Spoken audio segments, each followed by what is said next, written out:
Good morning everyone. আশা করি তোমরা সবাই ভালো আছো, সুস্থ আছো। আর আমরাও ভালো আছি। রয়েছি এখন লিফটে, যাচ্ছি সামনের স্কোয়ার ওয়ান মলে। ওখানে কিছু কাজ রয়েছে। বেশ কিছু জিনিস আমার কয়েকদিন থেকে নেওয়ার রয়েছিল। তো সেগুলোর জন্যই সকালে ব্রেকফাস্ট করে একেবারে বেরিয়ে পড়েছি। আর আজকে আমি একা বেরিয়েছি। সোহেল, রিভান কাউকে সাথে নিইনি। আমার প্রায় ভিডিওতেই ব্যালকনি থেকে একটা জায়গা দেখাই তোমাদের, যেখানে প্রত্যেকটা উইকেন্ডে কিছু না কিছু হয়। এটা হলো সেই জায়গাটা, সেলিব্রেশন স্কোয়ার। আজকেও মনে হয় কিছু একটা হচ্ছে এখানে, সেজন্য এই বড় বড় ফুলের টবগুলো দিয়ে সাজিয়েছে। আর সামনেও দেখছি বেশ ভিড়। দূর থেকে তো মনে হচ্ছে কোনো কিছুর শুট চলছে এখানে। দাঁড়াও কাছে গিয়ে দেখি কি হচ্ছে। হাঁটতে হাঁটতে এখন চলে এসেছি একেবারে স্কোয়ার ওয়ান মলের কাছাকাছি। আর রাস্তার দুপাশটা দেখো কত সুন্দরভাবে সাজানো।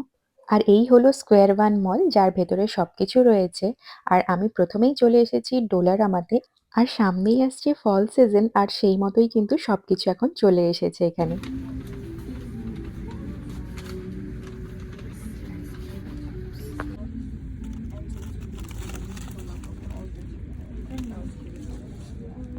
বাড়ি থেকে বেরিয়েছি ১ ঘন্টাও হয়নি, দুবার রিভানের ফোন চলে এসেছে।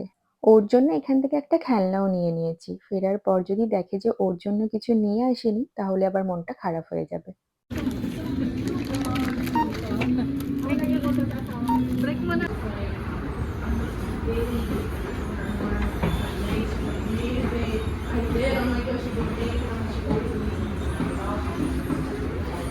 ডোলারামা থেকে যা কিছু নেওয়ার ছিল সেগুলো নেওয়া হয়ে গেছে। আর এখন যাব ওয়ালমার্টে। এখান থেকেও বেশ কিছু জিনিস নেওয়ার আছে।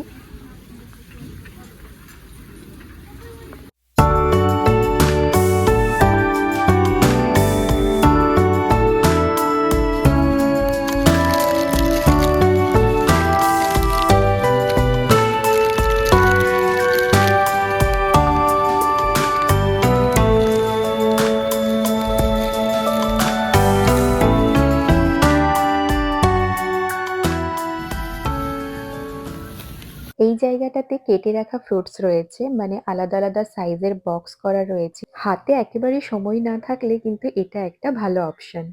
এখানে মিষ্টির দোকান সেরকম দেখতে পাওয়া যায় না বললেই চলে, সেজন্য এরকম সুপার মার্কেটগুলোতে এভাবে বক্সে করে মিষ্টি বিক্রি হয়। এছাড়াও কিন্তু এখানে বিভিন্ন ধরনের কেক রয়েছে। এগুলো ওই বার্থডে কেক টাইপের। প্রায় সব রকম সাইজেরই এখানে কেক রয়েছে। আর সবকটাই কিন্তু বিভিন্ন ফ্লেভারের রয়েছে এখানে। এছাড়াও কিন্তু এখানে এরকম রেডিমেড খাবারও পাওয়া যায়, আর সেগুলোরও কিন্তু অনেক অপশন রয়েছে, ভেজ ননভেজ সবকটা মিলিয়ে।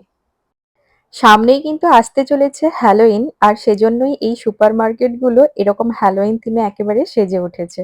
হ্যালোইনের যা যাবতীয় জিনিসপত্র সব কিন্তু এখন পাওয়া যাচ্ছে এখানে। যা কিছু আজ বাড়ি থেকে ঠিক করে এসেছিলাম যে নেব বলে, সবকটাই আমি পেয়ে গেছি। আর সেগুলোই নিয়ে আমি এখন বেরিয়ে গেছি।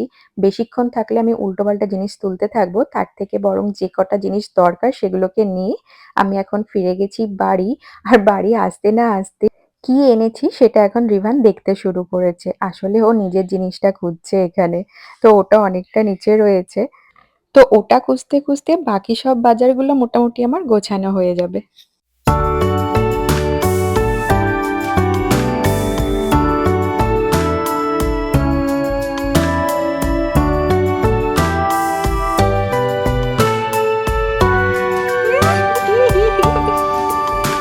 আর বাকিগুলো কে গোছাবে পেয়ে গিয়ে।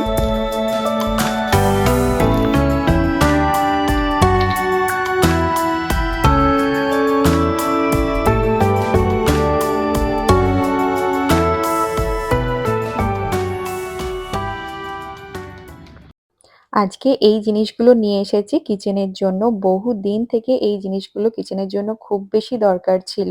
আর এগুলো না থাকার কারণে অনেক অসুবিধেও হচ্ছিল। মানে আমাকে বড় একটা ফ্রাই প্যানে একটা অমলেট করতে হতো। মানে সেটার আর শেপ থাকতো না কিছু। তো সেজন্যই এই প্যানটা নিয়েছি। একটা ছোট্ট মিনি ফ্রাই প্যান নিয়েছি।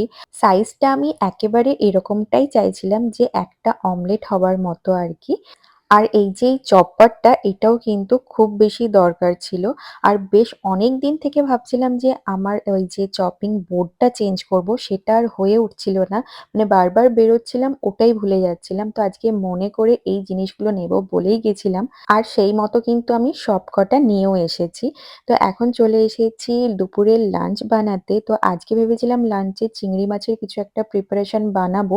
তো সেটার আর সময় নেই যেহেতু অনেকটা এখন লেট হয়ে গেছে। আমি একটা সাইডে রাইস বসিয়ে দিয়েছি। আর ভেবেছি যে আজকে একটু ওই চিংড়ির বিরিয়ানি যেটা ঝিঙ্গা বিরিয়ানি হয় ওটাই বানিয়ে নেব শর্টকাটে। ওটা কম সময়ের মধ্যে হয়েও যায় আর খেতেও বেশ সুন্দর লাগে। চিংড়িটাকে আমি সকালেই ফ্রিজ থেকে বের করে রেখেছিলাম আর এসে ভালোভাবে শুধু পরিষ্কার করে ধুয়ে নিয়েছি। নরমালি এখানে যে ফ্রোজেন চিংড়িগুলো পাওয়া যায় সেগুলো পরিষ্কার করাই থাকে, কিন্তু এবারে আমি একটু ওই ফ্রেশ চিংড়ি যেগুলো বরফের ওপর রাখা থাকে ওই চিংড়িটা নিয়েছিলাম। আর সেজন্য কিন্তু ওই দুদিকে যে সুতোর মতো দুটো কালো লাইন থাকে সেটা কিন্তু পরিষ্কার করা ছিল না।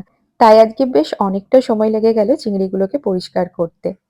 এই চিংড়ি বিরিয়ানি বা ঝিঙ্গা বিরিয়ানি যেটাই বলি কিনা এটাতে কিন্তু খুব একটা বেশি পরিশ্রম করতে হয় না। আর খুব অল্প সময়ের মধ্যেই কিন্তু এটা রেডি হয়ে যায়। চিংড়িটাকে রান্না করতে করতেই কিন্তু আরেকটা পাশে রাইসটা বসিয়ে দিয়েছিলাম। দুটোই কিন্তু একই সাথে হতে থাকছিল।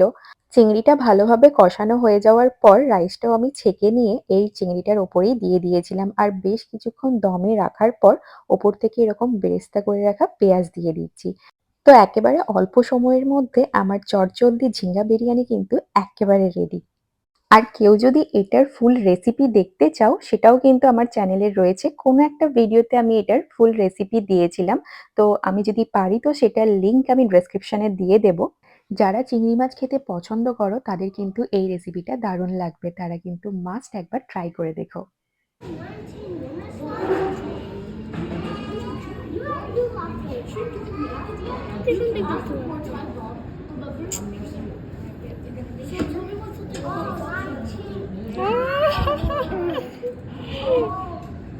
এখন বাজছে ওই 6:30টার মতো। আর রিভানকে নিয়ে এখন আমি চলে এসেছি একটু লাইব্রেরিতে। এখানে ও বেশ মজাও পায় আর বেশ অনেকটা সময় এখানে আমাদের কেটে যায়। আসলে এই সময়টাতে আমি প্রায় দিনই রিভানকে একটু বাড়ির বাইরে নিয়ে আসার চেষ্টা করি। হয় সেটা মাঠে নিয়ে যাই, ও নিজের ফ্রেন্ডদের সাথে সেখানে খেলা করে, আর না হলে লাইব্রেরি নিয়ে চলে আসি। এখানেও ওর প্রচুর খেলাধুলোর জিনিস থাকে যেখানে কিন্তু ও ১ থেকে ২ ঘন্টা অনায়াসেই কাটিয়ে দিতে পারে। আমরা বাড়িতে ফিরেই দেখছি যে সোহেল কিচেনে। ও এখানে কিছু একটা নতুন জিনিস বানাচ্ছে। এটা নাকি ও একটা রিলসে দেখেছে আর সেটাই এখানে ও বানাচ্ছে। মোটামুটি প্রায় অনেকটাই কিন্তু এগিয়ে গেছে কাজ। এখানে পুরো একটা গোল বলের মতো কিছু একটা বানানো হচ্ছে আমি যতটা দেখতে পাচ্ছি। আর এটার মধ্যে মনে হয় ডিম রয়েছে একটা। তো দেখা যাক এরপরে এটাকে কি করা হয়। ডিমের ওপর আলু দিয়ে এরকম একটা বল তৈরি করে নেওয়ার পর একটা ব্রেডকে জলে ভিজিয়ে সেটা লাগানো চলছে এখানে। আচ্ছা, একটা ব্রেড দিয়ে কিন্তু এখানে হবে না মনে হচ্ছে। আরেকটাও ব্রেড লাগবে। সেজন্য সোহেল আরেকটা ব্রেডকে এখানে জলে ভিজিয়ে নিচ্ছে। এতটা দেখার পর আমি যা বুঝলাম ওই ডিমের ডেভিলই তৈরি হচ্ছে যেটা ব্রেড দিয়ে তৈরি। আর সাইজটাও কিন্তু বেশ বড়। গোটা একটা ডিম, তার ওপর রয়েছে আলু আর তার ওপর রয়েছে ব্রেড।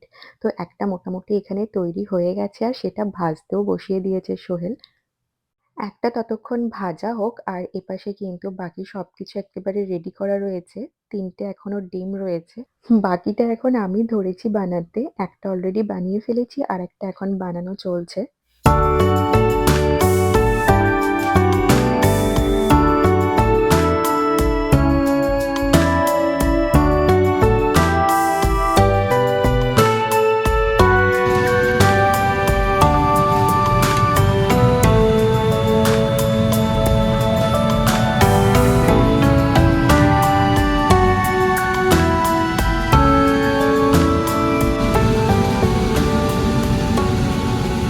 কেমন? একটা অলরেডি আমরা টেস্ট করলাম। বেশ ভালোই হয়েছে খেতে। আর যে দুটো আমি বানিয়েছিলাম সেই দুটো এখানে ফ্রাই করতে বসিয়ে দিয়েছি। এইগুলোর যা বড়, বড় সাইজ আমরা আর ডিনার করতে পারবো বলে মনে হয় না। শুধুমাত্র রিভানকেই ডিনার করাতে হবে। আর সকালের যে রিভানের অর্ধেক কাজটা বাকি ছিল এখন সেটাকে নিয়ে বসেছে। আজকে সারাটা দিন আমাদের কিছুটা এভাবেই কাটলো। প্রায় দিনগুলোই আমাদের কম বেশি এভাবেই কেটে যায়। আজকের ভিডিওটা তাহলে এখানেই শেষ করছি। ফিরছি আবার কোনো নতুন ভিডিওর সাথে খুব তাড়াতাড়ি। সবাই খুব ভালো থাকবে। আর ভিডিওটি ছেড়ে যাওয়ার আগে ভিডিওটিতে একটি লাইক আর চ্যানেলটা সাবস্ক্রাইব করতে কিন্তু কেউ ভুলো না।